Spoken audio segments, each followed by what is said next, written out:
Oh, hello. I didn't hear you come in. Hello to friends, family, and of course concerned onlookers. I'm alive and well, and I've been taken to Oslo by my captors in the wonderful Hotel Bristol, which is pretty swanky, as you can see. So we've just arrived, and we're going to go and explore now.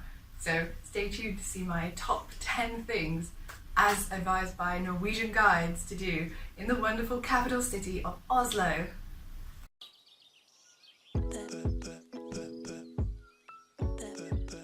A bit of time travel. I'm now in Trondheim, just about to go on my journey, which is actually my first recommendation for you. But before we get to that, I wanted to explain how I have compiled this list. So now I have been in Trondheim for a couple of weeks. I have made some Norwegian friends, thank God, and I have been pumping them for information. I'm lucky to know a few people who have lived and studied in Oslo for a number of years, so I've been asking them for little secret hidden gems, kind of off the beaten track recommendations, and I have a feeling those are actually going to be the coolest part of the video. And because I just can't help myself, I have, of course, meticulously looked things up online, got real recommendations from real people who've been to Oslo. I'm going to be honest, so if I think something is a waste of time, I will let you know, so you don't have to darken its doors. I've done my homework, I am prepped, I'm ready to get that train. So why don't you hop on board and join me? Something which people who had to commute between Trondheim and Oslo said to me a lot was get the train. The train takes about 7 hours, so it is a significant amount of time. However, it's a fantastic way to see the Norwegian countryside, the wildlife. You may even see a musk ox. I didn't know what they looked like, so I had to look it up, and it looks hilarious. It looks like a cow wearing a cow costume, basically.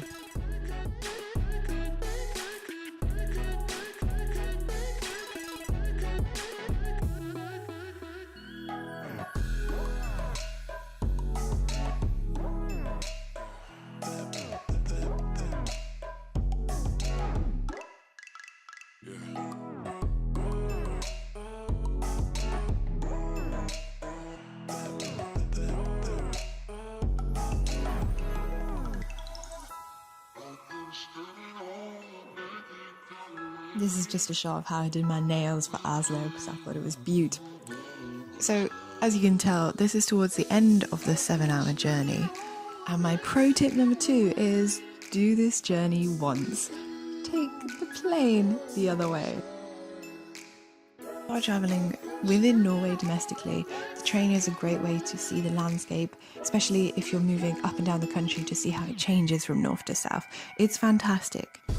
It does take a bit of time. So, if you're like me and you got some places to be and people to see and whatnot, take it one way. The benefit is you arrive right in central Oslo. Anyone else from Birmingham, does this remind you of a certain nightclub in central town? Never knew Birmingham was so influential. My third recommendation came from Travel Man with Richard Iowadi. I came, I saw, I posted. Bare litt sennep til meg. Så bare litt sennep. So it's lumpa, which is a potato fajita. Yes. And pølse, which is a hot dog. And then jalapeno salad. And mustard and tomato. And let's find out what it tastes like. The hot dog is just like an English cinema hot dog, really. I must say, the magic of hot dogs. Not sure what that's about, but the jalapeno salad is nice.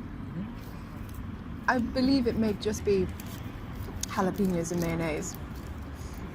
I don't know what the other ingredient is because I'm not tasting it, but that works. It's not unpleasant.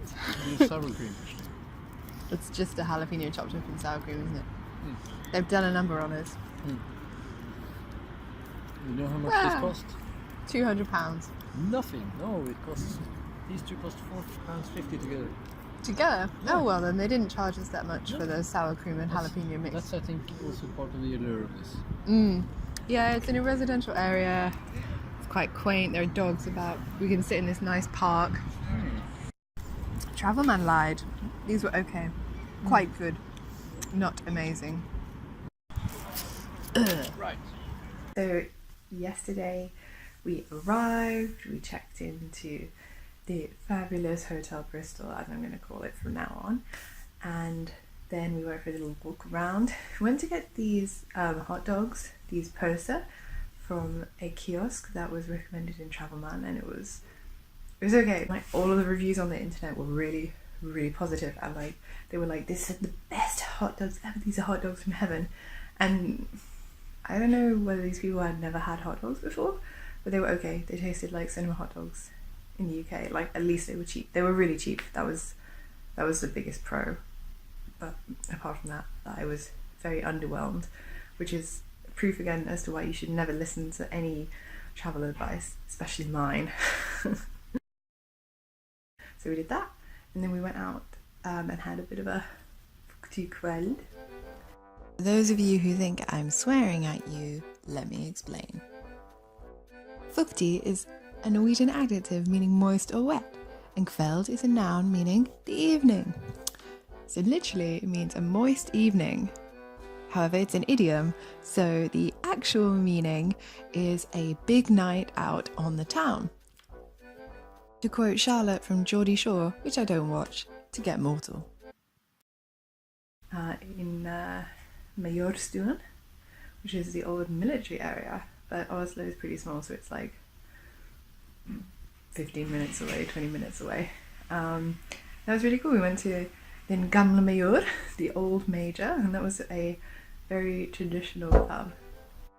So we didn't actually get mortal, but we did have a lovely time doing a kind of mini pub crawl around the various places that Oslo has to offer. And this ties into my fifth recommendation, which is get your hipster fix. There's microbreweries aplenty, there's live music venues, and there's fantastic little old pubs that look really quaint and have a rich history.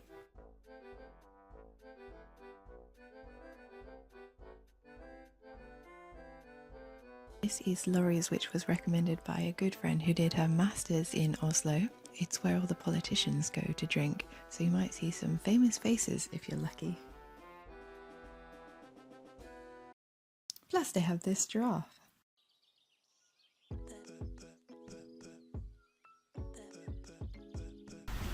So it is absolutely boiling now. We're walking by the river. It's really pretty. To do somewhere in the city activities, i.e.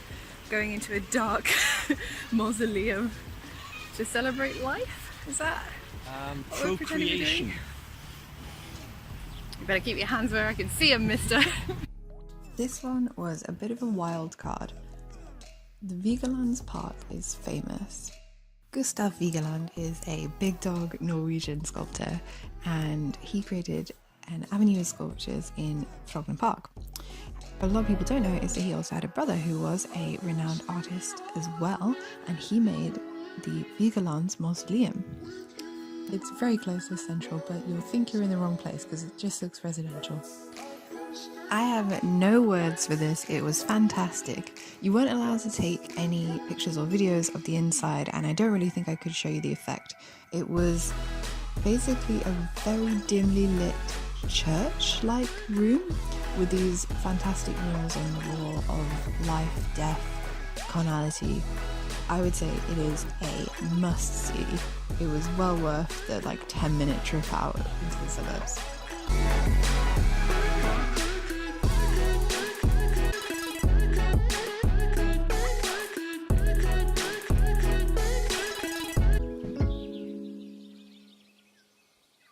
The sun-dried tomatoes. No, the mackerel and tomato sauce. That's a staple. Yeah. Breakfast food. On this plate, yeah, this is controversial. More of a kind of half Norwegian, half French vibe. You know, when you can't decide whether you want croissants or the mackerel, so you're just like, yeah, I'll have mackerel and croissants and salmon and a bit of cheese because YOLO. This is my weekend away too. Okay. Trying the mackerel, 2K18.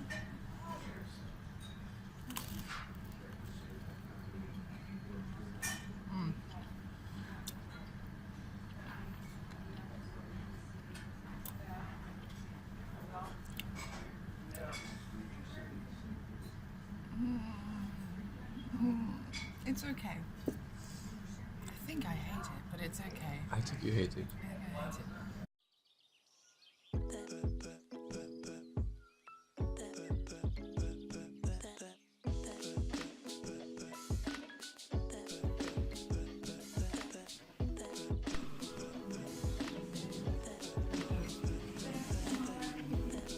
This one was called Albertine at the police surgeon's office, and it's a line of prostitutes going to see the doctor. This guy looked like the actor from Numbers. National Gallery is a really interesting insight into the Norwegian psyche, and I learned a lot about their most famous painter, Edvard Munch, including that he was in love with this woman who was the wife of another painter. Her name was Oda Krog, and she seemed to have had an affair with pretty much everybody except Munch, which is sad for him. She has a cool beret. I think you've got to go to the Viking Ship Museum if you're in Norway. I would say, it depends how much you love Viking ships as to how much you'll enjoy this one. There is also an open-air museum where you can go and wander around houses which have been reassembled from different parts of Norway. It's cheaper than actually going there. I would say, however, completely non-biasedly, I've been to the one in Trondheim and it was much better. Problem with this one, you couldn't go inside. It did have a good stave church though. My final suggestion for things to do in Oslo is get out of Oslo. Get out of the city centre and experience some of the other amazing things that Norway has to offer.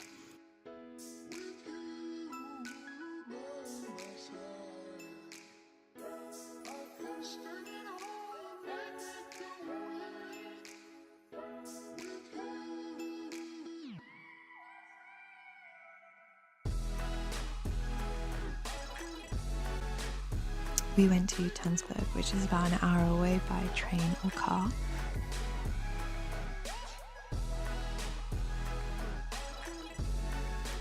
Lots of people have summer houses there. There was a cute market, a place selling bunads. It's got amazing views of the sea. You can swim.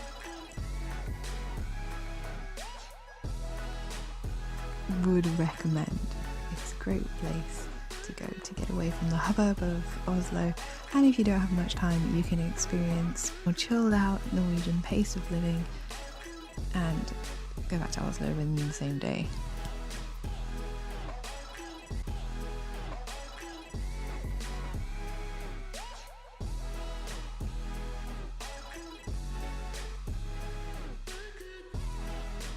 There was even a Viking ship being built.